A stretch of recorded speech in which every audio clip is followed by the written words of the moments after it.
Welcome back to my channel అండి. మనం కేవలం 10 నిమిషాల్లో ఇలా హెల్దీ స్వీట్ రెసిపీ ప్రిపేర్ చేసుకున్నాం. చాలా బాగుంటుంది. ఒక కప్పు పాలు ఉంటే సరిపోతుంది. మంచి టేస్ట్ ఉంటుంది. తప్పకుండా ట్రై చేయండి.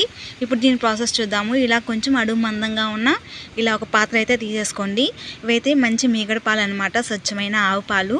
ఇలాగా నేను దీంతో ఒక హాఫ్ కప్ అయితే తీసుకున్నాను.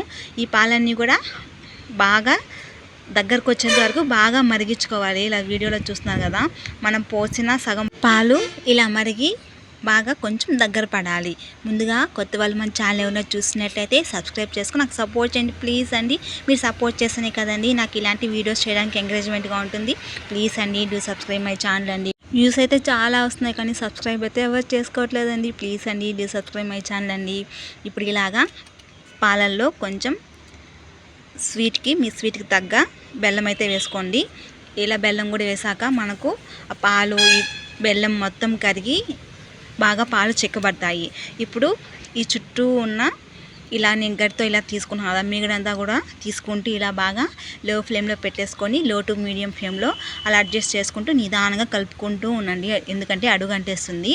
ఇప్పుడు కొంచెం ఇలా రెండు కలిసి ఇలా బాగా మరిగి చిక్కబడ్డాక ఇందులో కాస్తంత మిల్క్ పౌడర్ వేసుకోవాలి. ఇప్పుడు ఈ మిల్క్ పౌడర్ వేసుకున్నాక ఇలా ఉండలు లేకుండా నీట్గా ఇలాగా గట్టితో తిప్పుకుంటూ లో ఫ్లేమ్లోనే పెట్టేసుకోండి, ఎందుకంటే పొడి వేసాక బాగా దగ్గరకు వచ్చేసి చిక్కబడుతుంది, మళ్ళీ అడుగంటేస్తుంది. కాబట్టి నీట్గా కలుపుకుంటూ ఉండండి. చాలా వరకు ఈ పౌడర్ వేసాక ఒక 5 to 6 మినిట్స్లో మనకు చాలా దగ్గరకు వచ్చేస్తుంది. ఇక్కడ చూసారు కదా, బాగా ఈ మిల్క్ పౌడరు బెల్లము పాలు మొత్తం కూడా మరిగి ఇలా మొత్తం అంతా కూడా బాగా దగ్గర పడిపోతుంది. నిజంగా టేస్ట్ అయితే చాలా అద్భుతంగా ఉంది, ఎందుకంటే మనం బెల్లం వేసాం కదా, బెల్లం ఫ్లేవరు ఇంకా చాలా బాగుంది. చక్కెర దానికన్నా కూడా బెల్లం అనేది ఇంకా చాలా బాగుందండి. హెల్దీ కూడా కదా, కంపల్సరీ ట్రై చేయండి, చాలా బాగుంటుంది. అండ్ మనము ఇది మినిమం ఒక 5 to 10 మినిట్స్లో ఈజీగా అయిపోతుంది. పాలు దగ్గర పడిపోతే సరిపోతుంది. మనం ఇదంతా కూడా ఈ జాగరీ పౌడరు మిల్క్ పౌడర్ వేసరికి మనకు ఫాస్ట్గా అయిపోతుంది. ఇంకా చూసారా చాలా వరకు దగ్గర పడిపోయింది. ఇలా కొంచెం ఇలా లిక్విడ్ లాగా ఉన్నప్పుడే స్టవ్ ఆపేసుకోండి, ఎందుకంటే ఆరాక కొంచెం గట్టిపడిపోతుంది. మరీ డ్రై అయిపోయాక అయితే స్టవ్ ఆఫ్ చేసుకోవద్దు.